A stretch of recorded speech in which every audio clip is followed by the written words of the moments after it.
¿qué tal? Muy buenas noches, bienvenidos a Noticias 22, gracias por estar con nosotros. Empezamos la semana, terminamos el mes con muchísima información, vamos a platicar acerca de museos, política cultural, patrimonio México prehispánico, también tenemos literatura, mucha literatura y cine, además de una noticia que tiene preocupado al mundo cultural. Estamos con Güemanzin Rodríguez, con Rafael García Villegas. Güemanzin, ¿con qué comenzamos? ¿Qué tal, Laura? ¿Qué tal, amigos de Noticias 22? Así es, hay mucha preocupación porque, bueno, el fin de semana nos enteramos todo el mundo que hubo un incendio en la parroquia de Santa Vera Cruz, un espacio profundamente importante dentro de la historia, dentro también de la cultura de esta ciudad y de este país, que si no recuerdan bien en dónde se encuentra ubicada, está en la plaza de la Santa Vera Cruz, a un costado de la Alameda Central, muy cerca del Palacio de Bellas Artes, junto al Museo Franz Mayer, y por eso es la preocupación. Rafael, tú tienes más detalles al respecto. Así es, mi querido Güeman, Laura. Hola, Laura Regis, ¿cómo están? Muy buenas noches, amigos del auditorio. En efecto, a propósito de este incendio, la Secretaría de Cultura emitió un comunicado para señalar que trabajará de manera conjunta y coordinada con el gobierno de la Ciudad de México para atender y valorar los daños ocasionados por los incendios ocurridos en esta iglesia de Santa Vera Cruz. Por su parte, el presidente del Instituto Nacional de Antropología e Historia, Diego Prieto, compartió con Noticias 22 cuál es el estado del inmueble y qué medidas se han adoptado para proteger el archivo histórico que resguarda. Algunas de las imágenes que les presentamos a continuación se las queremos agradecer también a Jorge García Becerril del Colegio de Cronistas de la Ciudad de México, que las compartió para también llevarlas hasta ustedes y entender el contexto de esta nota.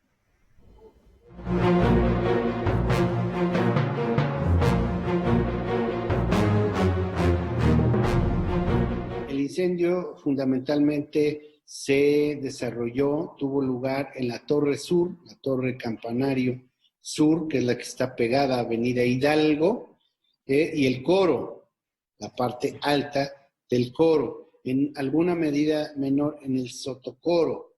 Se quemó una parte importante del andamiaje de madera, los polines que estaban apuntalando el coro, en una medida menor el sotocoro y la mayor parte del andamiaje interior de la torre campanario, incluyendo la escalinata histórica de madera.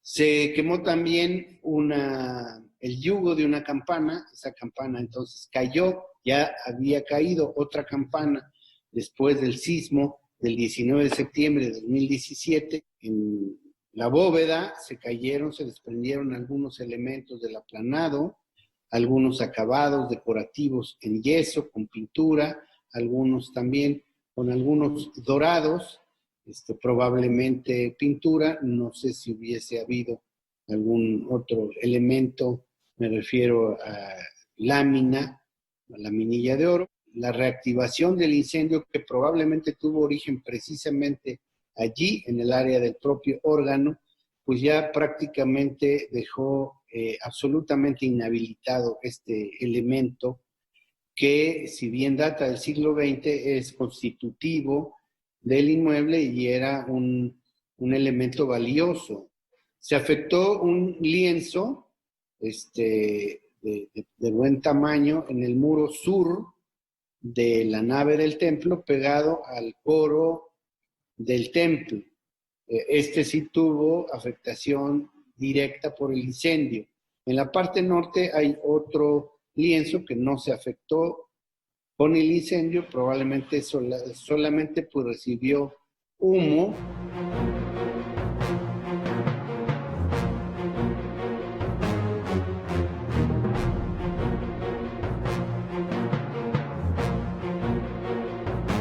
Desde el día de ayer ya pusimos a salvo el archivo histórico y hoy está en camino el procedimiento para poner a salvo los bienes muebles. Hay unas pinturas de Villalpando muy valiosas, hay otra serie de elementos como el Cristo que preside el altar mayor del templo y otras esculturas que son de distintas épocas, pero todas ellas valiosas, todas ellas constitutivas del patrimonio de este magnífico templo virreinal.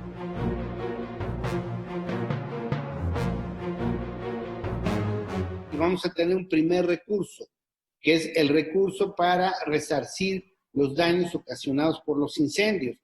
pero luego viene todo el proceso de la restauración integral del templo, que abarca la necesidad de restituir, resarcir los daños que ocasionó el sismo del 19 de septiembre, pero también atender necesidades y problemas estructurales que ya existían, incluso de antes del sismo de 2017.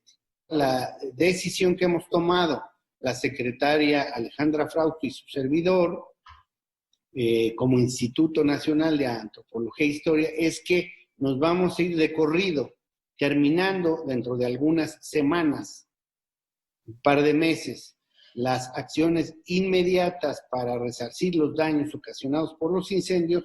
Nos seguimos con el proyecto integral de restauración, que llevará más tiempo porque es una restauración compleja, fueron daños severos, y esperamos que para el año 2021, el próximo año, este templo esté pues plenamente restaurado. Bueno, pues vamos a estar al pendiente de cómo se vaya desarrollando la restauración de este inmueble. Lo decía Huemansin al inicio del programa, es una zona muy importante porque hay edificaciones del periodo virreinal, particularmente en el caso de la iglesia de la Santa Veracruz desde el siglo XVI. Y por cierto, que todo este periodo, el periodo virreinal, fue estudiado profundamente y además haciendo descubrimientos, hallazgos muy valiosos, la doctora Elisa Vargas Lugo, quien falleció. Se anunció el fallecimiento de la investigadora emérita de la Universidad Nacional Autónoma de México, del Instituto de Investigaciones Estéticas de la UNAM, tenía 97 años de edad.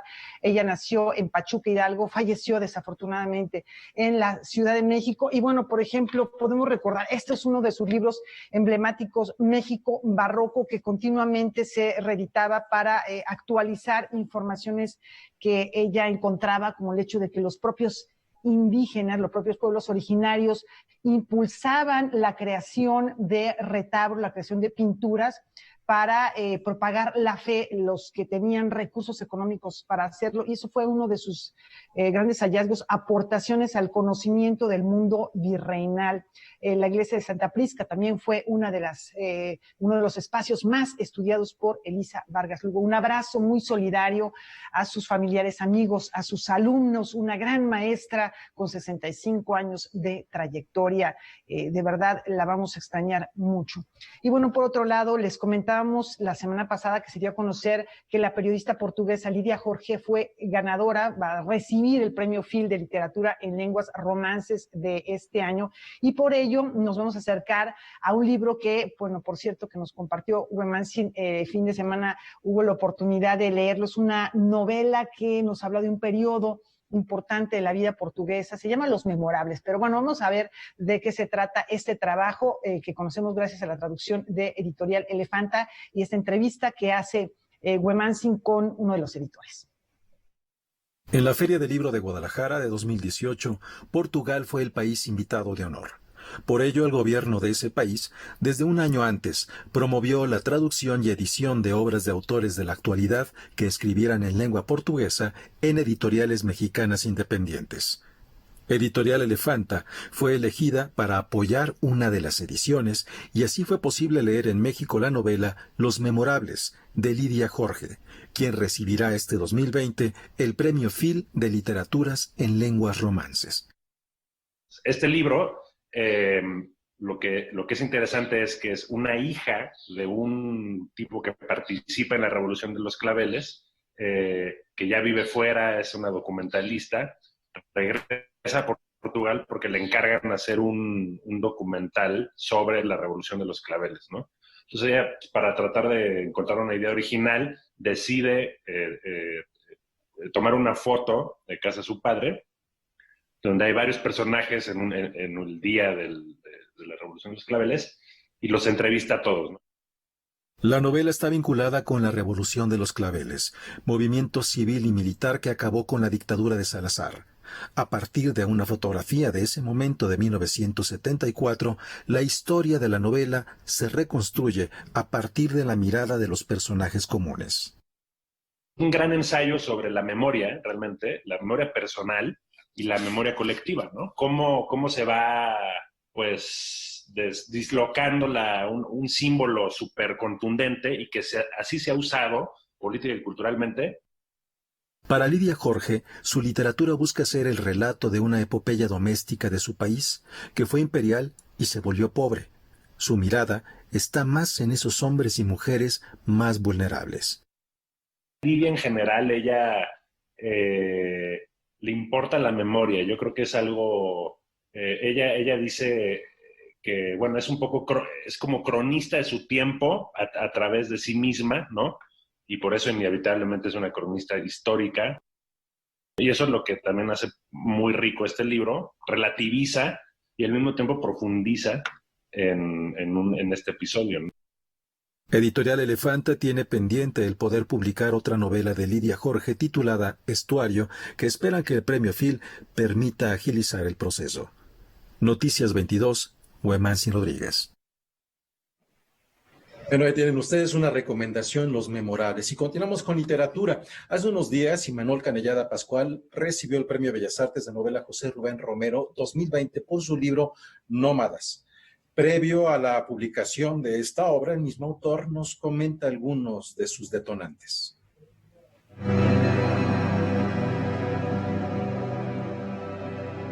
Surge a partir de los trabajos que hice como periodista en el río Sonora cuando el desastre ecológico provocado por Grupo México. Hace 5 años hubo un derrame de una laguna de Jales, que es donde limpia el mineral, que afectó el río Sonora y impactó muchísimo en los pueblos que están a lo largo de este río.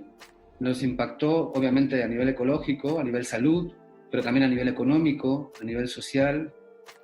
A partir de ahí y de los escenarios que están planteando las industrias extractivas, que en el caso de Sonora y en otros estados de México y en toda Latinoamérica, son escenarios apocalípticos realmente, ¿no? Es voraz, extraen, arrasan con todo. Y la otra consecuencia es que despojan a los pequeños pueblos de todas esas regiones, los despojan de sus formas de producción y de economía que han existido tradicionalmente. Entonces me planteé la posibilidad de escribir una ficción distópica, especulativa, imaginando estos pueblos, estas regiones, a 40 años, con el ritmo de extracción y de explotación que se lleva, con la falta de regulación, de control, son prácticamente dueños, ¿no? La idea de la novela es plantear cómo el narrador está ubicado en el futuro del futuro, es decir, el narrador está ubicado a 60 años del presente del lector y cuenta la historia a modo de crónica, como si ya hubiesen sucedido las cosas 20 años atrás, es decir, a 40 años más o menos del presente del lector. Entonces es un juego con el tiempo. Y este narrador obviamente lo cuenta en pasado, como si ya hubiese sucedido todo, y va haciendo como una especie de reflexión de lo que sucedió. No quiero que se entienda que es una novela sobre desastre ecológico, que sí está presente, por supuesto, pero también es una novela muy política en la que planteo cómo la democracia, esta aspiración, porque la democracia es algo que nunca se ha concretado, pero es que es una aspiración, me parece que muy legítima. Esta aspiración termina fracasando, y en este futuro que planteo la novela vemos cómo los gobiernos totalitarios, aliados con el gran capital, van transformando el mundo en algo horripilante, pero que la gente aceptamos, en este caso los personajes, aceptan con absoluta naturalidad porque ni siquiera son conscientes de estos cambios, ¿no? Y en otros temas nos vamos aproximando a las actividades del High Festival 2020. Claudia de la Garza y Heréndira Derbez crearon un compendio de historias para dar cuenta de cómo es que en nuestra sociedad se ha normalizado la violencia hacia las mujeres, y todo comienza por los micromachismos cotidianos. Chistes, comentarios, actitudes que en apariencia no llevan una carga de violencia hacia las mujeres, en realidad sí lo son. Esas conductas, ya sean físicas o psicológicas, son aprendidas desde la infancia, reforzadas en la escuela, el trabajo y en la casa, y sobre todo, normalizadas y aceptadas. Para visibilizarlas y hacernos conscientes de ellas, Claudia de la Garza y Heréndira Derbez hicieron el libro No son micromachismos cotidianos. En realidad son cuestiones que están soportando todo este sistema y que deriva en injusticias, en violencia, en asesinatos, ¿no? Entonces, en realidad es muy importante que vayamos transformando esas conductas pequeñas que nos hacen pensar en la posibilidad de que unos son superiores que otras. Las ilustraciones que acompañan las historias reunidas en No son micromachismos cotidianos fueron elaboradas por Heréndira Derbez. Y justo me las encontré el otro día y las pegué. O sea, estas son las ilustraciones originales. Y se me iban ocurriendo cosas y la pluma que tenía en turno y ya las anotaba y hacía bocetos, y de repente ya las digitalicé en algún momento de la Semana Santa, porque yo justo estaba como en vacaciones del trabajo de la universidad en la que trabajo, y pues me salieron como, ay, ¿qué te digo? Pues es la vida real, o sea, son comentarios que hay gente o sea, son comentarios de gente que conozco. Las 98 historias reunidas en este libro son ejemplo de cómo hemos normalizado, tolerado e incluso aceptado la violencia hacia las mujeres y fomentado una sociedad desigual. Realmente te das cuenta que hay hombres muy violentos, ministros en la Suprema Corte de Justicia que violentan a sus exesposas y no quieren pasar la pensión alimenticia, y que tienen ese nivel de preparación y ese rango de cargo. Y también hay senadores que dicen esas cosas, como me casé contigo para mí. O sea, creo que, y que se supone que tienen muchos estudios, lo cual pues, también es muy cuestionable y debatible, pero eso muestra cómo no, o sea, el acceso a estudios no te quita lo macho.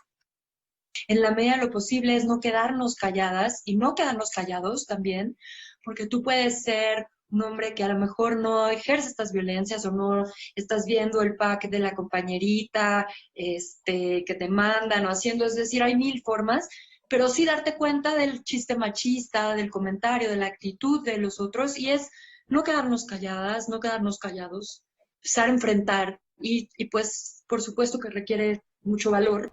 Para que lo discuten, lo platiquen, los combatan. Noticias 22. Y sobre todo, no nos quedemos calladas. Alberto Bueno, Aranda. todos esos comentarios de los novios, de los esposos, de los hermanos, de no te vistas así, porque la minifalda y no te maquilles y no te comportes así. Bueno, es un ejemplo pequeño de machismos que están ahí muy acendrados y que a veces se pasan por inadvertidos, pero que generan conductas violentas. Y bueno, vamos a la pausa. Cuando regresemos, ¿cuál es la situación de los museos ante la pandemia? Vamos a platicar con un especialista de ello.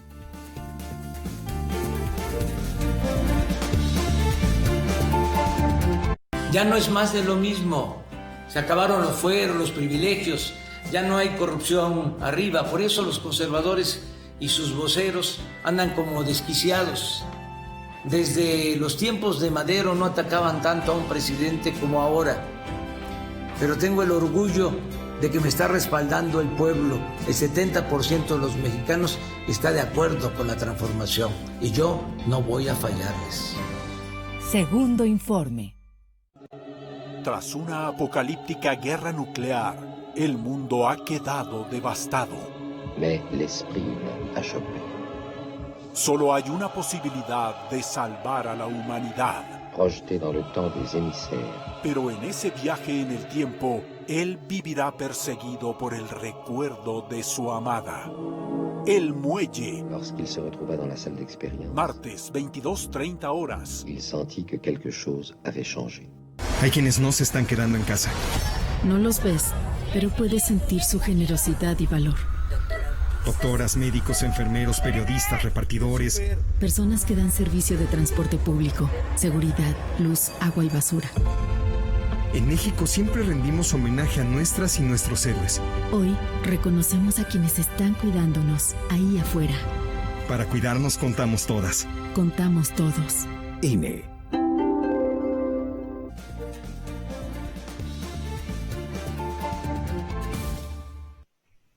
Cuauhtémoc Medina, doctor en Historia y Teoría del Arte, nos habla de la difícil situación a la que se han enfrentado los museos en tiempos de pandemia.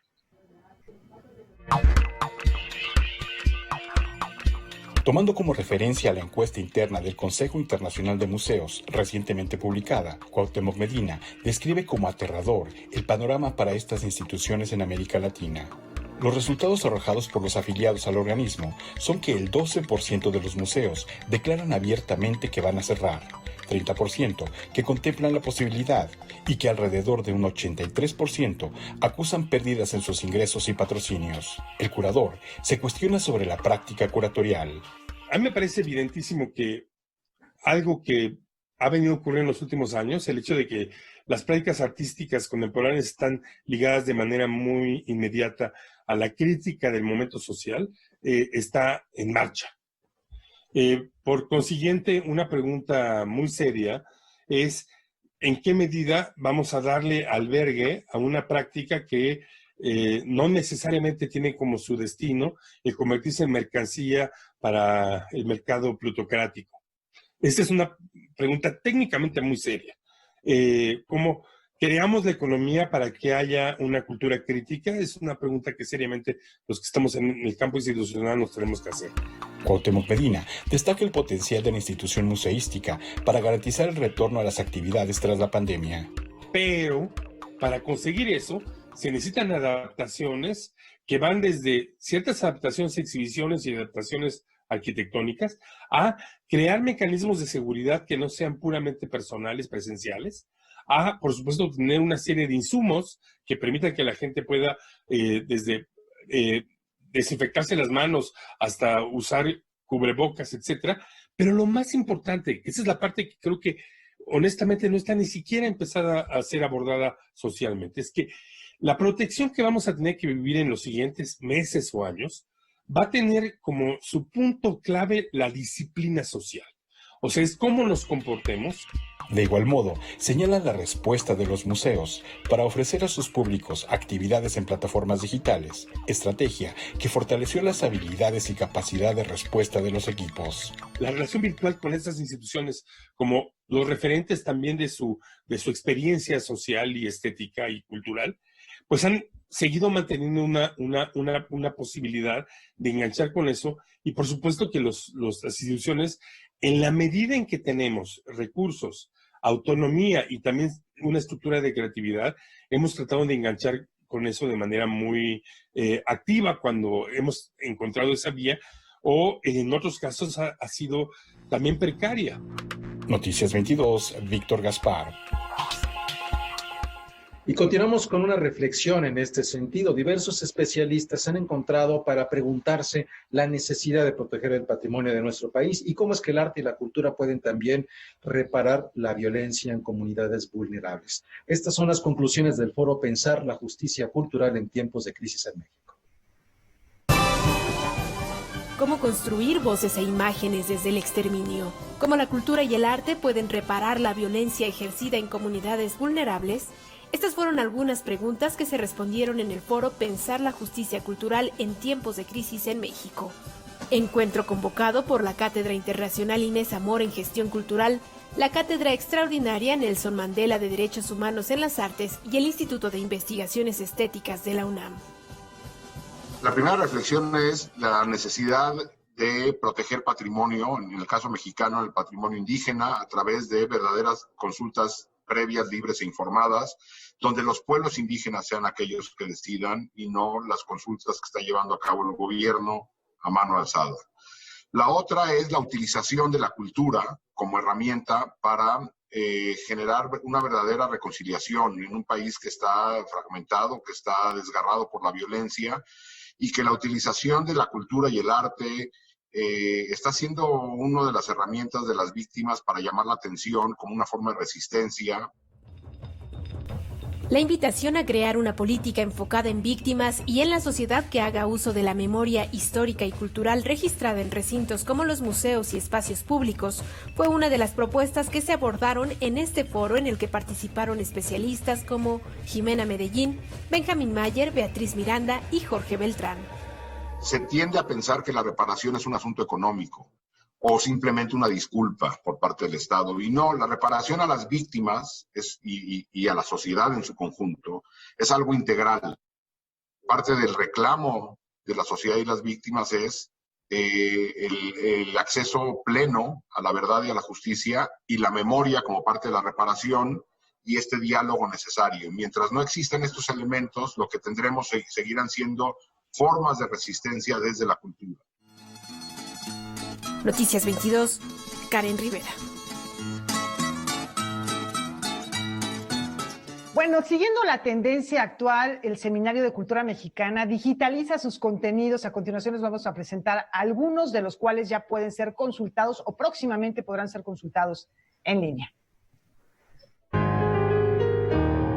A raíz de la pandemia, el Seminario de Cultura Mexicana, como muchas instituciones culturales y educativas, se adaptó y migró muchas de sus actividades a las redes. Ha sido un reto muy grande en la pandemia en todos aspectos, pero para el Seminario de Cultura Mexicana, sobre todo, dado que nuestra mayor parte de actividades son presenciales. Realizamos misiones culturales al interior del país, como todos saben, a las corresponsalías en 60 ciudades donde tenemos corresponsalías, y donde se hacen conferencias, exposiciones, conciertos. Actualmente se pueden descargar de manera gratuita los títulos de la colección Semillero y elaboró cápsulas con sus miembros sobre diversos temas. Establecimos una serie de cápsulas informativas y nos propusimos que a cada uno de los miembros, en los temas que manejamos, hacer una serie de cápsulas sobre cómo consideramos la pandemia, ¿no? Entonces, alguien sobre el bien morir, qué sucede en la reflexión filosófica, ¿no? O a través del cerebro, cómo registramos en el cerebro la baja energética de lo que está sucediendo, cómo vivimos en casa. Son varias acciones. 1, elaboración de cápsulas muy breves. 2, conferencias a distancia para mantener nuestra presencia en las corresponsalías, armar estos circuitos por estados. Y la incorporación de un nuevo miembro al Seminario de Cultura para notar esta renovación y vigencia del mismo, de Ana Barahona, que es una destacada bióloga de la UNAM. Dentro de los planes a futuro están en noviembre realizar conferencias y conciertos sobre Beethoven, el futuro de los museos, las industrias creativas, el patrimonio y las redes sociales. De ser posible por la situación sanitaria, realizarán el coloquio anual sobre desigualdad, en aspectos que van desde la economía, territorial, jurídica, de género y étnica, por mencionar algunos temas. Además, se puede visitar de manera presencial y con todas las medidas de seguridad la muestra Contra el Ángel y sus Cantos de Jesús Lugo Paredes, y en septiembre se presentará Habitaciones, Cartografía Íntima de Víctor Benítez. Noticias 22, Alberto Aranda. Es momento de hacer una pausa. Antes les recordamos que esta noche en Debate 22 Javier Aranda Luna recibe de manera virtual a la escritora Ángeles Mastretta para hablar sobre sus aforismos vitales. No se lo pierdan a las 9 de la noche a través de la pantalla de Canal 22, terminando este espacio. Ya volvemos.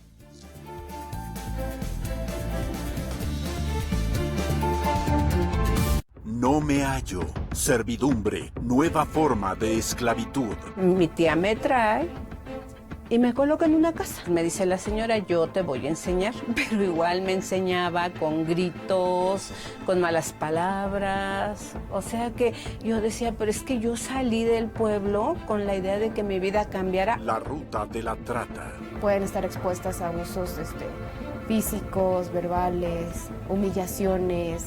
Y las condiciones cotidianas de una trabajadora del hogar de planta son muy precarias. Una coproducción de Canal 22 y Canal 14, lunes 21:30 horas. En estos días se cerraron las puertas de escuelas, negocios y casas, pero se abrió la oportunidad de trabajar juntos. Se abrieron las mentes para buscar soluciones, las ganas para ayudar a los que más necesitan y los corazones para amar con fuerza. Cuando las puertas se vuelvan a abrir, seguiremos ahí, luchando unidas y unidos para sacar adelante al país. Cámara de Diputados, Legislatura de la Paridad de Género.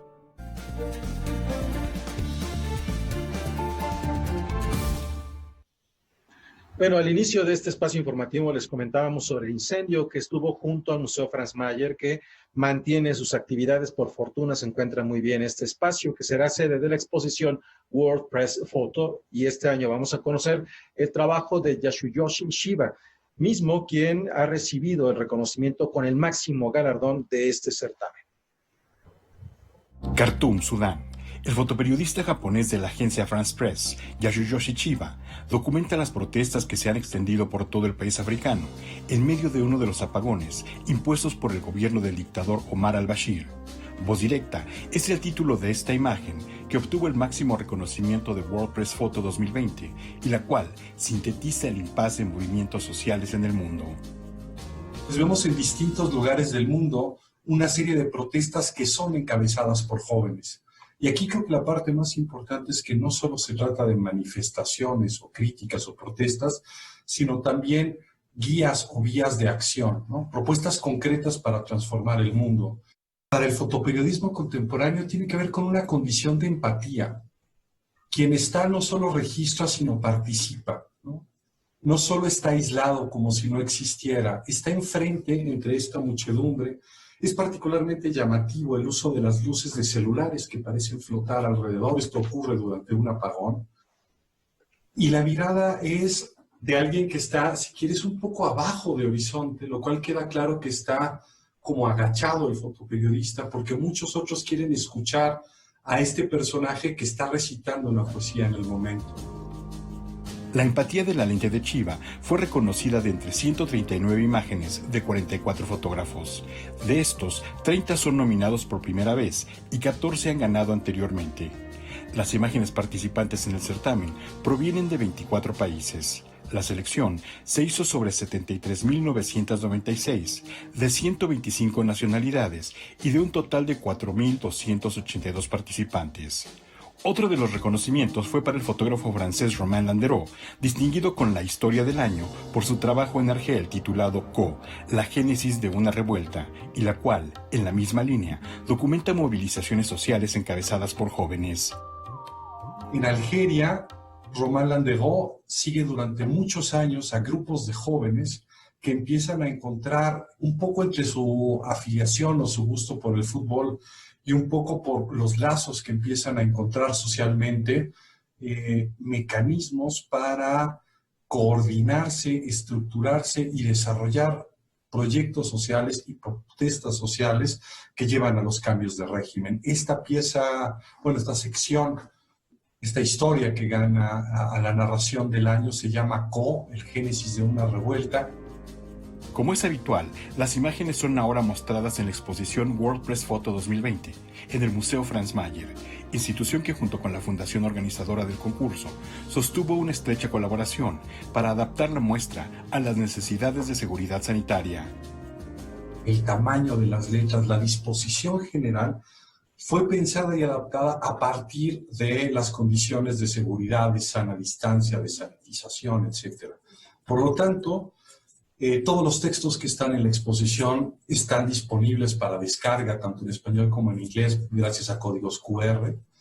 Hemos hecho unas cédulas de dimensiones más que considerables por una razón muy importante, que es evitar aglomeraciones y, por otro lado, privilegiar que los horizontes de mirada entre la altura a la que ves la imagen y los textos no se crucen.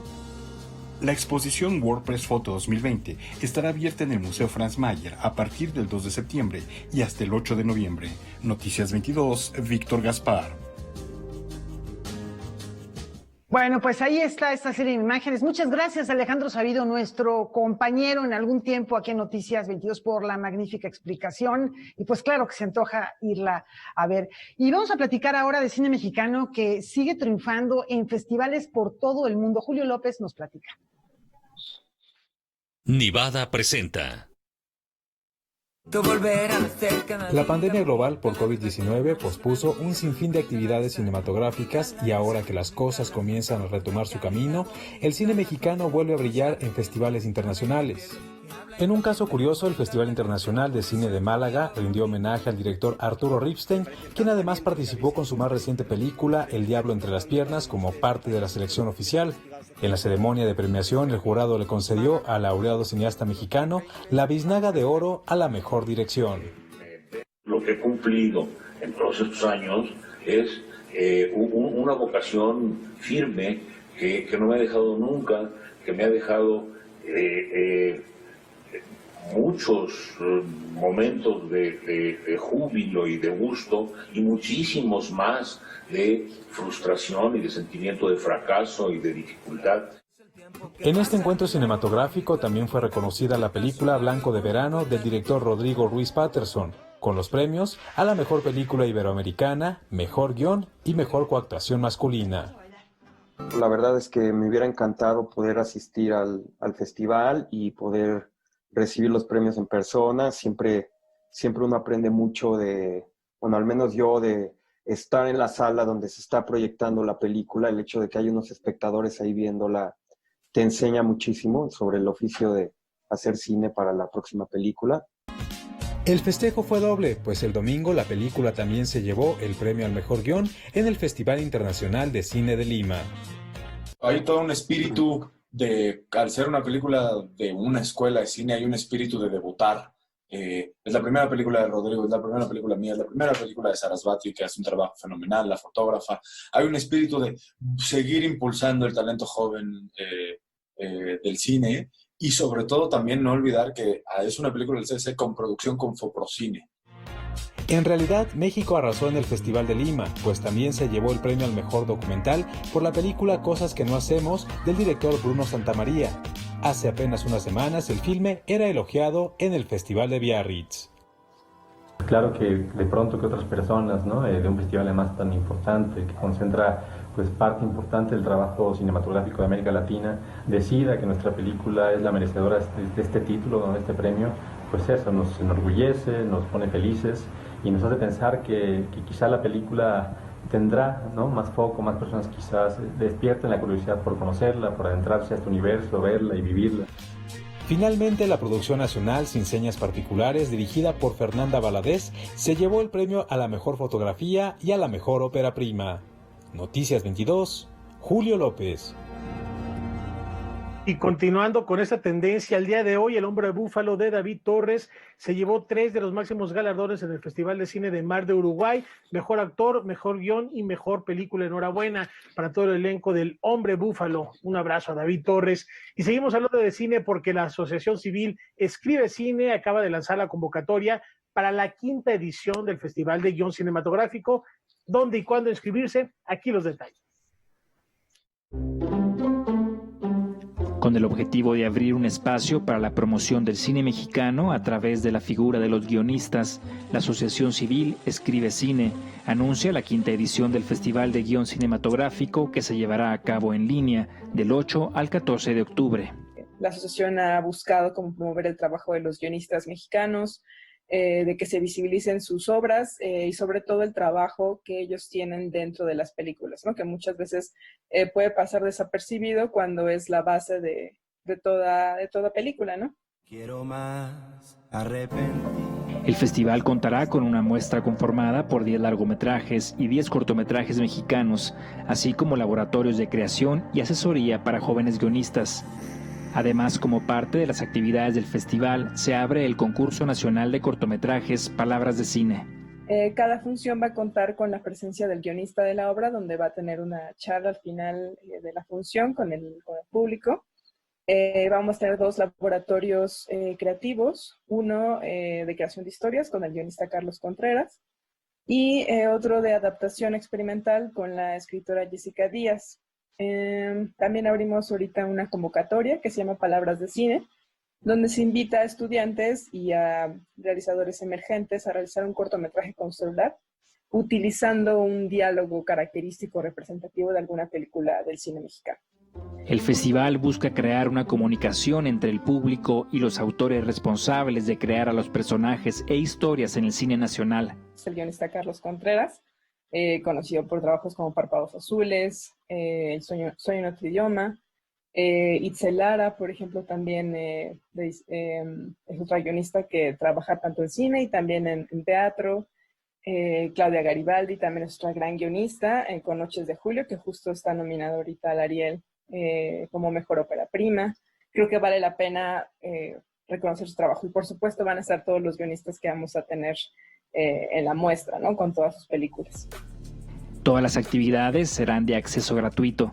Para más información y registro, visite el sitio y redes sociales de Escribe Cine. Noticias 22, Omar Vera. Y continuamos con información de cine. A partir de mañana y hasta el 5 de septiembre, el Foro Internacional de Análisis Cinematográfico va a celebrar su 10ª edición. Juan Alberto Apodaca nos comenta las actividades. El Foro Internacional de Análisis Cinematográfico celebra su 10ª edición con un encuentro virtual, en el que ofrecerá mesas de análisis, presentaciones de libros y una proyección de forma gratuita. Facine es un foro de análisis cinematográfico en el cual efectivamente este año cumplimos 10 años ya de llevarlo a cabo con sede en la ciudad de Tijuana, y el formato es como cualquier congreso. El encuentro se desarrollará en 4 ejes temáticos: cine y fronteras, cine regional, el cine como herramienta para la enseñanza, así como la teoría y análisis cinematográfico. Tenemos 9 mesas de ponencias que van desde filosofía, hay por ahí alguna de brujería, procesos de producción también como distintos a lo que se conoce como el cine comercial o lo que se enseña en las escuelas, ¿no? Tenemos las presentaciones de 2 libros, Queer México de Paul Julian Smith, y también tenemos A la sombra de los caudillos, que es el presidencialismo en el cine mexicano, y la presentación de una película que es el documental Laberinto Yoeme del director Sergi Pedro Ross. El Foro Internacional de Análisis Cinematográfico se celebrará del 1 al 5 de septiembre. Todas las actividades van a ser de transmisión en vivo lo pueden encontrar como Facine Tijuana, y en todas nuestras redes vamos a estar replicando, que es Instagram, Twitter y YouTube. Noticias 22, Oscar Cortés. Y tenemos más información, misma que les compartiremos después de esta brevísima pausa.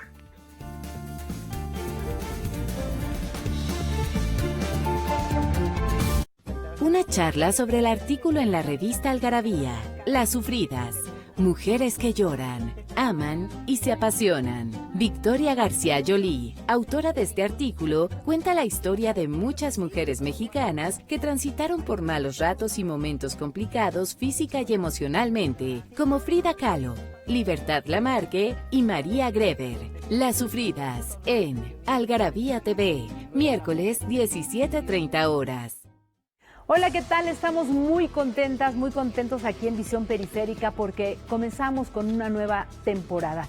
Desde hoy y hasta diciembre, 20 documentales, 20 directoras, 20 directores con lo mejor del cine documental mexicano. Así es que quiero invitarlos a ver, inauguramos con la película Rosario de la querida Shula Ehrenberg. Shula, muchas gracias por acompañarnos en Visión Periférica.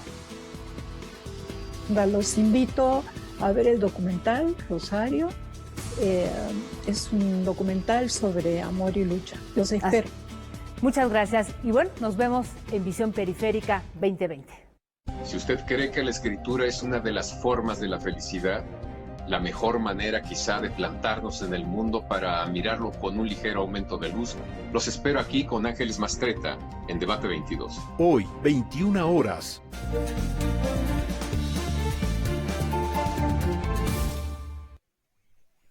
La Feria de las Lenguas Indígenas Nacionales abre un espacio para que nos acerquemos a la riqueza del zapoteco. El zapoteco, como muchos idiomas, comprende varias lenguas o variantes. Para dar a conocer el Diza-Xiza, es que todos los sábados de 5 a 7 de la tarde se transmite por diversas plataformas un seminario o webinar. Durante esta cuarentena iniciamos un webinar que le llamamos una serie de conferencias, ¿no? Un seminario web que le llamamos Diza-Xiza. Y ese seminario web pues tiene la intención de abordar toda esta situación de que vivimos los zapotecos, y originalmente pensamos en los zapotecos porque el zapoteco pues es un grupo de lenguas, ¿no? Es un grupo de pueblos, digamos, de naciones. Entonces nosotros nos autodenominamos Bunishiza y nuestra lengua se llama Dizashiza. Entonces este proyecto surge para visibilizar este grupo zapoteco, esta lengua zapoteca que no es muy conocida. Esta iniciativa civil, apoyada por diversas instituciones, formó parte del programa de la Feria de Lenguas Indígenas Nacionales. A partir de esta experiencia, sus creadores reconocen que falta trabajar en una metodología y materiales que les ayude en la enseñanza de la lengua. Este trabajo, pues me di cuenta que se requiere de otras disciplinas como la lingüística, la pedagogía, ¿no? la educación, para desarrollar una metodología y crear un curso completo para la enseñanza de la lengua. Porque la mayor parte de las personas que enseñan una lengua indígena en internet, en YouTube, ¿no? En videos que hay ahí, pues lo que hacemos es enseñar palabras, ¿no? Pues hoy vamos a conocer este grupo de palabras, ¿no? Palabras de la cocina. No hay una metodología, no hay un curso, digamos, pues elaborado, ¿no? Para aprender una lengua, como cuando aprendemos lenguas extranjeras. Este esfuerzo busca visibilizar el Dizashiza y contrarrestar el estigma del mal llamado zapoteco del rincón. El zapoteco shiza que nosotros hablamos es uno de los mejores conservados en las lenguas zapotecas, y también pues es de los menos conocidos y de los más marginados geográficamente, ¿no? Geográfica y social, económicamente. Nuestra gente ha pasado por muchas situaciones difíciles, ¿no? En las escuelas prohibieron hablar las lenguas, ¿no? A mí personalmente me tocó en la secundaria, donde estaba prohibido hablar el zapoteco, y había que, si hablabas el zapoteco, había que pagar una pequeña multa por cada palabra que dijeras, ¿no? Entonces, pues hay todo un trauma ahí en nuestro inconsciente colectivo, en nuestra sociedad, en nuestro pueblo shiza y en todos los pueblos indígenas. El siguiente paso es buscar los recursos para continuar y crecer con el seminario y las clases de zapoteco, ya que han demostrado que tienen público interesado en sus materiales, no solo en el país, también en Estados Unidos. Noticias 22, Alberto Aranda. Bueno, por fortuna estamos colaborando en construir otros tiempos, otras realidades, y hay muchas actividades que nos permiten llegar a ese universo que tienen las lenguas originarias. Ya escucharon esto en el caso del zapoteco, pero si alguno de ustedes está interesado en alguna otra lengua originaria, en aprenderla, hay talleres en el Centro Cultural Tijuana.